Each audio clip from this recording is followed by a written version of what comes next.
Hello दोस्तों, समष्टि अर्थशास्त्र के परिचय के रूप में पार्ट 2 आपके सामने हाजिर है, जिसमें हम देखेंगे समष्टि अर्थशास्त्र और व्यष्टि अर्थशास्त्र क्या है कि डिटेल में इसके बारे में हम जानेंगे। पूंजीवादी अर्थव्यवस्था क्या होती है इसके बारे में जानेंगे, इसकी विशेषताएं क्या होती है इसके बारे में हम देखेंगे, और साथ साथ अपन ये भी जानेंगे कि समष्टि अर्थशास्त्र और व्यष्टि अर्थशास्त्र दोनों अलग हैं, परंतु आपस में कैसे एक दूसरे के ऊपर अंतर निर्भर करते हैं, उनकी इंटरडिपेंडेंस क्या है, परस्पर एक दूसरे के ऊपर निर्भरता क्या है, उसके बारे में हम थोड़ा यहाँ पर जानेंगे। तो आइए शुरू करते हैं। सबसे पहले हमने लास्ट वीडियो में क्या समझा था उसके बारे में थोड़ा सा शॉर्ट रिकैप ले लेते हैं, और अभी तक आपने उस वीडियो को नहीं देखा है तो उस वीडियो का लिंक डिस्क्रिप्शन में है, आप जाकर वहां पर उस वीडियो को देख सकते हैं, ताकि आपको सहूलियत रहेगी समझने में। जैसे अपन आगे बढ़ेंगे, जो बेसिक है वो अपने फर्स्ट पार्ट में कवर किया है, तो उसको आपको देखना बहुत जरूरी है। ठीक है, तो देखते हैं अपन यहाँ पर। जैसा कि आपके सामने है कि समष्टि अर्थशास्त्र का अर्थ, इसके बारे में अपन जाना था कि समष्टि अर्थशास्त्र क्या है। समूह के बारे में अध्ययन करता है, ग्रुप के बारे में अध्ययन करता है। सभी प्रकार की आर्थिक क्रियाओं को हम एक साथ एक ही तराजू में नहीं तोल सकते हैं।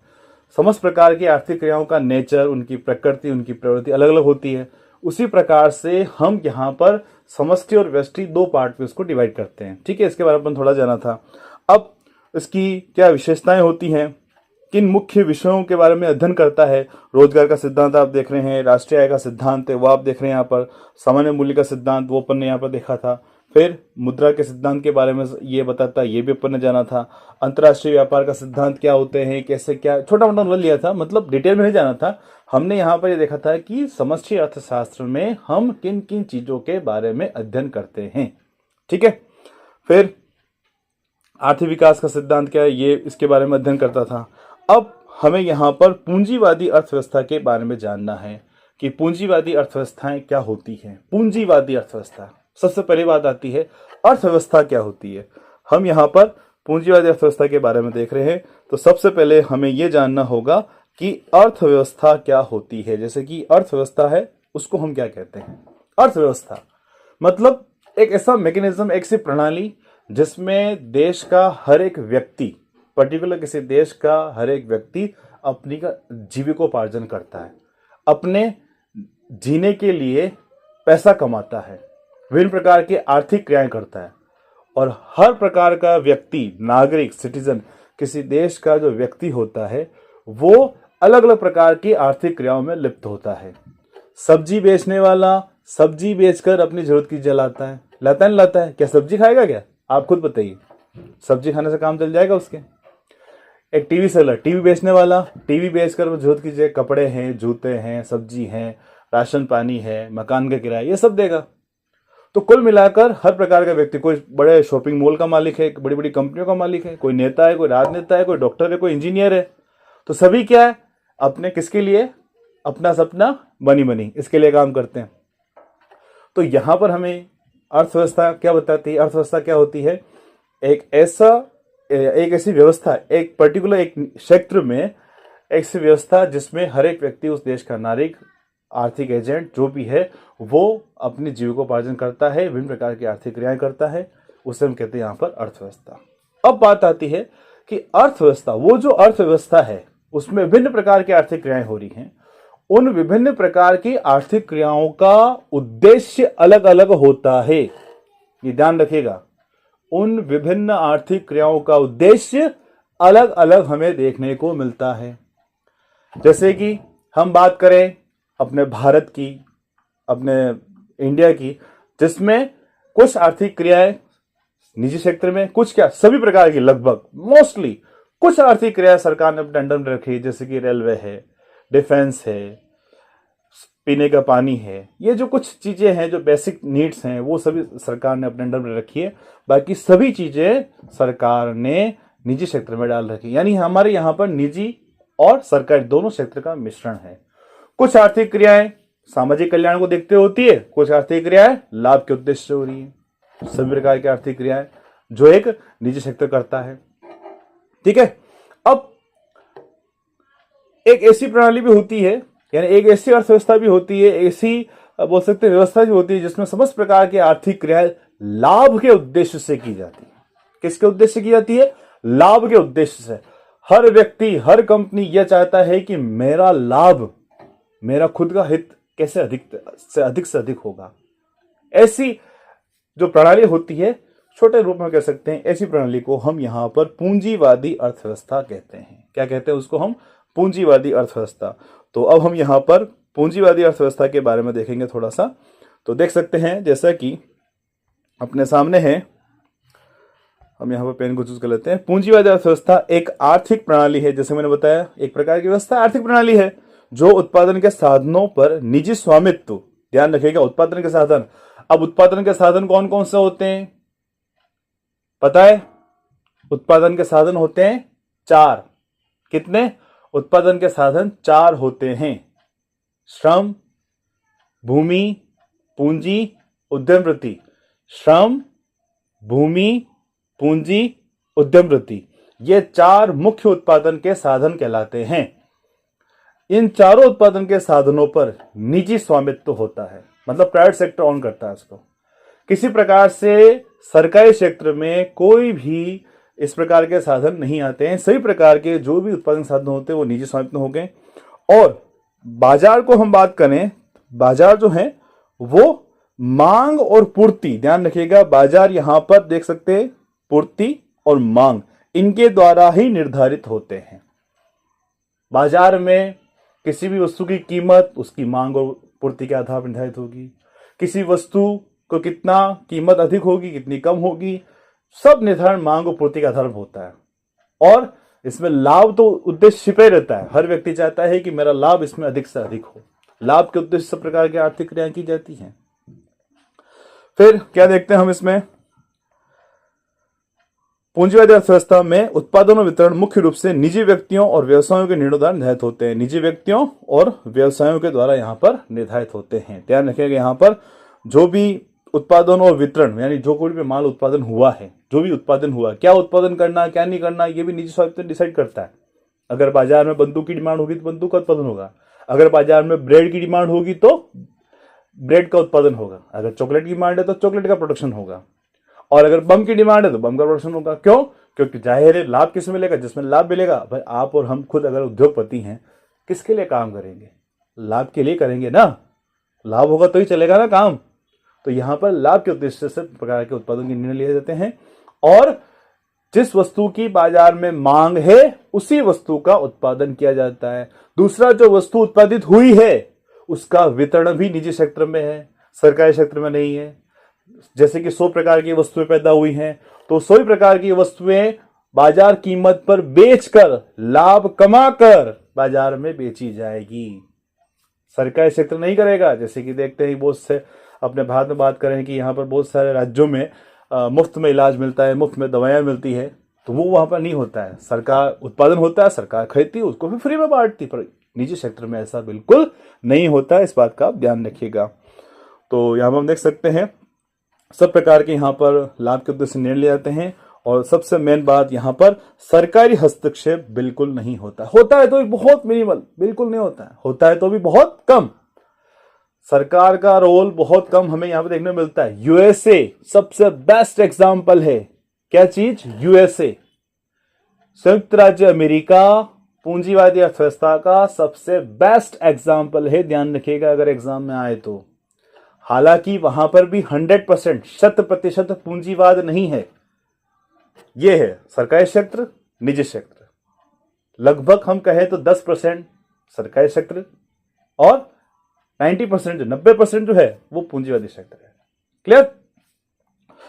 तो इसकी विशेषताएं देखें हम। अभी हम देख चुके हैं, इसकी विशेषताएं वापस अपने सामने आ रही हैं। सबसे फर्स्ट है उत्पादन के साथ वो निजी स्वामित्व होता है, वो आपको बता चुका हूं मैं अभी। बाजार में उत्पादन सिर्फ बेचने के लिए होता है, ये भी अपन डिस्कस कर चुके हैं। मजदूरी दर पर श्रम सेवाओं की बिक्री और खरीद होती है, यानी बाजार में जो भी उत्पादन का साधन होता है श्रम, उस श्रम को पर्टिकुलर मजदूरी की दर पर ही बेचा और खरीदा जाता है, पर्टिकुलर वेज रेट पर। कोई भी श्रम बिना बात के नहीं खाएगा बैठा बैठा। मतलब उसको काम मिलेगा, उसको खरीदा जाएगा, मतलब उसको मजदूरी दी जाएगी, उत्पादन होगा, उस मजदूरी से वो उत्पादन खरीदेगा। 10 मांग और आपूर्ति की बाजार शक्तियों मुक्त संपर्क, मतलब मांग वक्र और पूर्ति वक्र। व्यष्टि अर्थशास्त्र आपने पढ़ा होगा। मांग वक्र और पूर्ति वक्र जो बाजार में होते हैं उनका आपस में मुक्त संपर्क होता है। जब चाहे जो परिवर्तन इसमें हमें देखने को मिल सकता है। फिर विकास और सामाजिक न्याय के लिए सरकारी निगरानी, ये ध्यान रखेगा। यहाँ पर अगर देश में विकास करना है तो यहाँ पर सरकार भी होती। मैंने आपको बताया यूएसए इसका बेस्ट एग्जांपल है, परंतु कुछ हद तक सरकार क्षेत्र भी यहां पर होता है। तो अगर विकास और सामाजिक न्याय की बात आती है तो फिर सरकार पर थोड़ा सा ध्यान दे, थोड़ा बहुत, मिनिमम, ज्यादा नहीं। क्लियर? तो इस प्रकार से हम पूंजीवादी अर्थव्यवस्था के बारे में जान चुके हैं। मैंने उत्पादन के 4 साधन बताए थे, श्रम, भूमि, पूंजी, और चौथा कौन सा है कमेंट बॉक्स में करके बताइए अगर आपने अच्छे से समझा है तो। और मुझे भी अच्छा लगेगा कि मेरे जो स्टूडेंट हैं, अब वो स्टूडेंट कोई भी हो सकते हैं, वो 12th में पढ़ने वाले हो सकते हैं, वो टीचर भी हो सकते हैं, किसी नए स्कूल में पढ़ाने जा रहे हों, या फिर वो किसी कंपटीशन एग्जाम की तैयारी करने वाले स्टूडेंट भी हो सकते हैं। तो उसका कमेंट बॉक्स में आप आंसर जरूर दीजिएगा, मुझे अच्छा लगेगा और मेहनत अच्छी लगती है। अगर आपको अच्छा लग रहा है, समझ में आ रहा है, तो वीडियो को लाइक जरूर करें। बढ़ते हैं आगे। फिर आप देखते हैं व्यष्टि अथवा सूक्ष्म अर्थशास्त्र और समष्टि अथवा व्यापक अर्थशास्त्र। ठीक है, इसमें अंतर्निर्भरता क्या होती है और भेद क्या होते हैं। अर्थ के बारे में अपन देख लिया, एक अर्थ और आता है, उसको शॉर्ट में समझ लेते हैं। पहले इसके दोनों का अर्थ क्या है उसको थोड़ा सा अपन यहाँ पर थोड़ा समझ लेते हैं।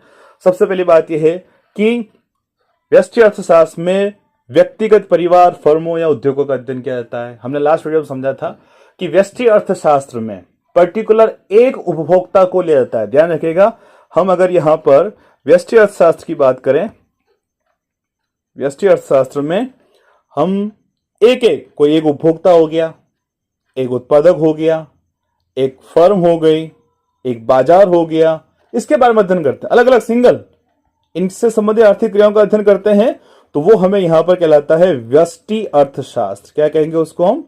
व्यष्टि अर्थशास्त्र। ठीक है, एक उपभोक्ता अपनी आय को किस प्रकार से खर्च करता है, एक उत्पादक किस प्रकार से उत्पादन के साथ दो लगातार जिससे कि उसको उत्पादन अधिकतम मिल सके, एक फर्म बाजार में वस्तु की कीमत कैसे निर्धारित करती है, इसके बारे में यहाँ देखते हैं। जबकि कलेक्टिवली, जैसे कि कर, जब कर लगते हैं, करारोपण होता है, तो उससे देश की पूरी अर्थव्यवस्था में जितने भी व्यक्ति हैं या जितने भी आर्थिक एजेंट हैं, जितने भी आर्थिक निर्णय लेने वाले हैं, वो सभी एक साथ प्रभावित होते हैं। तो कुल मिलाकर व्यष्टि अर्थशास्त्र में पर्टिकुलर हम व्यक्तिगत, परिवार, उपभोक्ता, व्यक्तिगत इकाइयों का अध्ययन करते हैं। मैंने बताया नहीं, व्यक्तिगत एक के बारे में अध्ययन करेंगे, उनकी क्या आर्थिक समस्या होती है उसके बारे में जाएंगे, उनको थोड़ा सा डीप टच करेंगे। परंतु समष्टि अर्थशास्त्र में उन आर्थिक क्रियाओं का अध्ययन किया जाता है जो देश के समस्त नागरिकों को, समस्त व्यक्तियों को, देश के समस्त व्यक्तियों को एक साथ प्रभावित करते हैं। आरबीआई की नीतियां बैंकों द्वारा सभी लोगों को प्रभावित करेगी। सेबी, जितने भी स्टॉक मार्केट में काम करते हैं, सेबी द्वारा लिए गए निर्णय उसको प्रभावित करेंगे। ठीक है, सरकार जो बजट बनाती है उसमें करारोपण करती है, उससे भी सभी लोगों को यहां प्रभाव देखने को मिलता है, सभी प्रभावित होते हैं। तो बात आगे समझ में आपके बहुत से देखा होगा, व्यष्टि मतलब माइक्रो, समष्टि मतलब मैक्रो, व्यष्टि मतलब माइक्रो मतलब छोटा, समष्टि मतलब बड़ा। ये नहीं है, व्यष्टि मतलब व्यक्तिगत इकाई, सूक्ष्म मतलब यहां पर व्यक्तिगत इकाई को लिया है। आर्थिक क्रियाएं बहुत सी प्रकार की, परंतु सभी प्रकार की आर्थिक क्रियाओं को एक साथ अध्ययन नहीं किया जा सकता है। ध्यान रखिएगा, संपूर्ण देश को प्रभावित करने वाली कुछ समस्याएं होती हैं, उनका नेचर एक व्यक्तिगत आर्थिक इकाइयों से अलग होता है। ठीक है, तो ध्यान रखिएगा। तो व्यक्तिगत आर्थिक इकाइयों का अध्ययन कहता है तो माइक्रो मतलब सूक्ष्म मतलब व्यष्टि अर्थशास्त्र, और जब मैक्रो लेवल की समस्याओं का अध्ययन करता है, जो समूह के बारे में अध्ययन करे। समूह के बारे में मतलब पूरा जन समूह पूरा आ जाए, यहां पर समूह मतलब पूरा राज्य, पूरा देश। ठीक है, आरबीआई एक पूरी संस्था जो पूरे देश को गवर्न करती है, बैंकिंग सिस्टम को। सेबी सरकार, सरकारी बजट, राष्ट्रीय आय, मुद्रास्फीति, अपस्फीति, ये सब समस्याएं देशीय स्तर पर प्रभावित करती है, इसलिए हम समस्याओं का अध्ययन समष्टि अर्थशास्त्र में करते हैं। और ये जो डिफरेंस है ये 1929 की महामंदी के बाद आया है। 1929, ध्यान रखिएगा, 1929 की में जो महामंदी आई थी, उस महामंदी से पहले किसी प्रकार से न तो कोई व्यष्टि अर्थशास्त्र था न समष्टि अर्थशास्त्र था, सिर्फ अर्थशास्त्र था, जो कि एडम स्मिथ ने बनाया था। आधुनिक अर्थशास्त्र के जन्मदाता कौन है? एडम स्मिथ पूछते हैं। आधुनिक अर्थशास्त्र के जन्मदाता कौन है? Adam Smith. ठीक है, तो इस प्रकार से हम देख सकते हैं कि यहां पर व्यष्टि और समष्टि अर्थशास्त्र का अर्थ क्या है वो देख लीजिए। इसमें मूल्य सिद्धांत का अध्ययन किया जाता है, मूल्यधन किया जाता है। वैसे अपन पढ़ चुके हैं लास्ट वीडियो में, जाके आप वहां देख सकते हैं। तो एक बार यहाँ पर थोड़ा सा रीड कर लेते हैं। अपन देख रहे हैं कि व्यष्टि अथवा सूक्ष्म अर्थशास्त्र में आर्थिक समस्या का अध्ययन व्यक्तिगत, परिवार, फर्म, उद्योग के स्तर पर किया जाता है।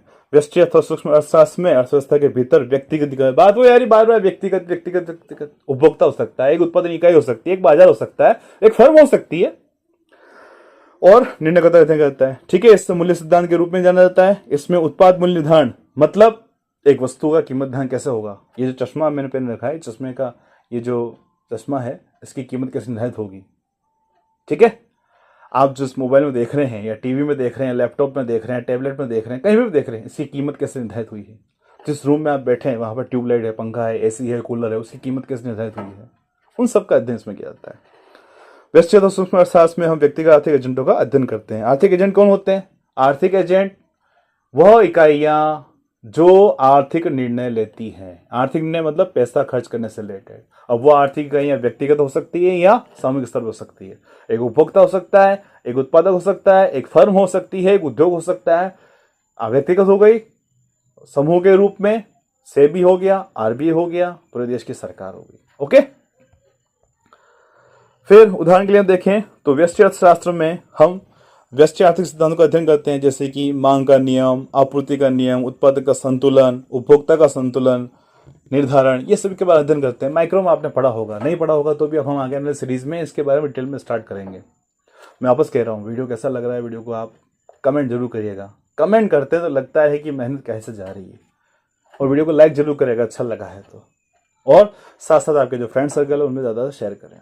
ठीक है, तो देख सकते हैं इन आर्थिक सिद्धांतों का अध्ययन करता है। साथ साथ इसमें आर्थिक चर को अध्ययन करता है। कौन से? व्यष्टि आर्थिक चर, सूक्ष्म आर्थिक चर, जैसे कि किसी वस्तु की मांग, किसी वस्तु की आपूर्ति, किसी वस्तु की कीमत, ये सभी अपन देखा अर्जित लाभ अध्ययन करते हैं। तो कुल मिला के ये हो गया व्यष्टि अर्थशास्त्र। फिर बात करें हम समष्टि अर्थशास्त्र की, तो समष्टि अर्थशास्त्र में आप देख सकते हैं, अभी अपने डिटेल में पढ़ा है सब यार, कि समष्टि अर्थशास्त्र में संपूर्ण अर्थव्यवस्था के स्तर पर आर्थिक समस्याओं का अध्ययन किया जाता है। आगे वही बात है ना, मैंने अभी डिटेल बताया था कि समष्टि अर्थशास्त्र में संपूर्ण अर्थव्यवस्था के स्तर पर, संपूर्ण अर्थव्यवस्था के स्तर पर आर्थिक समस्याओं का अध्ययन किया जाता है। मुद्रास्फीति हो गई, राष्ट्रीय आय है, बजट है, अंतर्राष्ट्रीय व्यापार है, इन सब के बाद अध्ययन करते हैं। यह अर्थव्यवस्था के भीतर समग्र आर्थिक इकाइयों और निर्णय निर्माताओं पर केंद्रित है। समग्र आर्थिक इकाइयां, पूरे देश में आने वाली आर्थिक इकाइयां, और निर्णय निर्माता आरबीआई, सेबी, सरकार में। इसे आय और रोजगार का सिद्धांत भी कहते हैं। क्यों कहते हैं डिटेल मैंने बताया था लास्ट वीडियो में। क्यों? क्योंकि एक देश में सबसे मेन समस्या होती है कि लोगों को काम कैसे दिया जाए, कोई भी व्यक्ति बेरोजगार नहीं रहे। अब बेरोजगार नहीं रहे इसका मतलब सभी लोगों के पास पैसा होना चाहिए। पैसा क्यों होना चाहिए? पैसा होगा तो डिमांड होगी, आय होगी तो डिमांड होगी, मांग होगी, मांग होगी तो उसका उत्पादन किया जाएगा, उत्पादन किया जाएगा तो लोगों को काम पे रखा जाएगा, सभी लोगों को काम मिल जाएगा। तो कुल मिला के बात क्या आ गई यहां पर, अगर सभी व्यक्तियों को काम दिलाना है तो एक निश्चित आय का स्तर कितना होना चाहिए वो ज्ञात करना। तो सबसे मेन बात यहां पर यह आती है कि आय क्या होनी चाहिए अर्थव्यवस्था में। हम आगे वाले वीडियो में देखेंगे इसके बारे में। फिर समष्टि अर्थशास्त्र में हम जो आर्थिक सिद्धांतों का अध्ययन करते हैं वो आगे वाले चैप्टर्स में हम देखेंगे, वीडियोस में देखेंगे कि सामान्य मूल्य स्तर सिद्धांत क्या होता है, राष्ट्रीय आय का सिद्धांत क्या होता है, अंतर्राष्ट्रीय व्यापार सिद्धांत क्या होता है, आर्थिक विकास सिद्धांत क्या होता है, इसके बारे में देखेंगे इसके बारे में। फिर व्यापक आर्थिक चर के बारे में कौन कौन से होते हैं? कुल मांग, व्यक्तिगत मांग, एक वस्तु, एक मोबाइल की मांग, एक पेन की मांग, एक ब्रेड की मांग, बिस्किट की मांग, ये सभी व्यक्तिगत मांग होती है। कुल मांग, समग्र मांग, अर्थव्यवस्था में उत्पादित होने वाले समस्त प्रकार की वस्तुओं सेवाओं की मांग। आगे देखेंगे अपन, थर्ड या फोर्थ चैप्टर में है, फोर्थ चैप्टर में ध्यान रखिएगा। ठीक है, आय का निर्धारण उसमें अपन पढ़ेंगे। कुल आपूर्ति, कुल खपत, कुल बचत, संसाधनों का रोजगार, सब उसमें आएगा डिटेल में। क्लियर? अब हम बढ़ते हैं अपने नेक्स्ट और लास्ट टॉपिक की ओर। वीडियो ज्यादा लंबा नहीं हो जाए, छोटी छोटी क्लासें लेंगे ताकि पढ़ने में मजा आए और इंटरेस्टिंग बने। कैसा लग रहा है वीडियो? वापस पूछ रहा हूं, कमेंट बॉक्स में कमेंट जरूर करिएगा। व्यष्टि अथवा सूक्ष्म अर्थशास्त्र और समष्टि अर्थशास्त्र की परस्पर निर्भरता, कैसे ये एक दूसरे पर निर्भर करते हैं।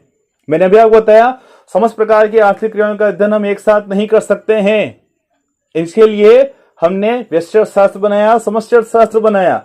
व्यष्टि अर्थशास्त्र में व्यक्तिगत आर्थिक का अध्ययन करते हैं, जबकि समष्टि अर्थशास्त्र में हम समूह के जो समूह को प्रभावित करते हैं, जो पूरे देश के लोगों को प्रभावित करते हैं, उन आर्थिक क्रियाओं का अध्ययन करते हैं। परंतु ये दोनों आपस एक दूसरे पर निर्भर करते हैं, अलग अलग नहीं है। ध्यान रखिएगा, ये दोनों अलग अलग नहीं है, ये दोनों एक दूसरे को निर्भर करते हैं। कैसे करते हैं? व्यष्टि समष्टि पर निर्भर करता है और समष्टि व्यष्टि पर निर्भर करता है। कैसे करते हैं?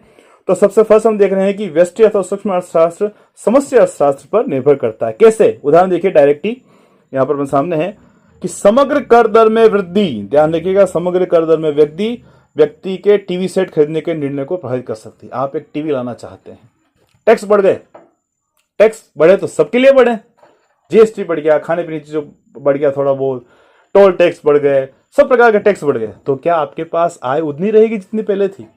क्या आपके पापा के पास या आपके स्वयं के पास क्या उतनी इनकम रहेगी? टैक्स बढ़ने के बाद कम हो जाएगी। तो जाहिर एक व्यक्ति अगर टीवी खरीदना चाहता है और सरकार ने करारोपण कर दिया, कर बढ़ा दिए, तो क्या उसके खरीदने की क्षमता उतनी रहेगी? नहीं रहेगी। वो पहले से अब कम खरीद पाएगा, उसे आवश्यक वस्तुएं खरीदनी रहेगी, उसकी आय उतनी ही है, परंतु कर बढ़ गए हैं, इसलिए खरीदने लायक जो वस्तुओं पर खर्च है वो अब मेंटेन नहीं कर पाएगा, उसके वास्तविक आय यहां पर घट जाएगी, इसलिए वो टीवी नहीं खरीद पाएगा। तो टीवी खरीदना व्यष्टिगत आर्थिक समस्या है, जबकि करारोपण समष्टिगत आर्थिक समस्या। कर के कारण यहां पर व्यष्टि समस्या, टीवी खरीदना, वो प्रभावित हुआ। ठीक है। नेक्स्ट, किसी वस्तु की कीमत अर्थव्यवस्था में सामान्य कीमत स्तर से प्रभावित होती है। किसी भी वस्तु की कीमत हम देख लें, अर्थव्यवस्था में सामान्य कीमत स्तर क्या चल रहा है? किसी वस्तु की कीमत में वृद्धि भी कितनी होती है, सामान्य कीमत स्तर में वृद्धि कितनी होती है? 5% बढ़ रहा है, 10% बढ़ रहा है। जैसे मोबाइल की कीमतें बढ़ रही है, सामान्य कीमत स्तर बढ़ रहा है, इसलिए टीवी की कीमतें बढ़ रही है, सामान्य कीमत स्तर बढ़ रहा है। खाने पीने की चीजों की कीमतें बढ़ रही हैं, सामान्य कीमत स्तर बढ़ रहा है, इसलिए। तो किसी भी वस्तु की कीमत का निर्धारण कोई भी फर्म का मालिक किसी वस्तु का उत्पादन करता है, एक पेन भी बना रहा है, तो उस पेन की कीमत कितनी रखे? वो 5 रुपए रखे या 10 रुपए रखे? वो किस पे देखेगा?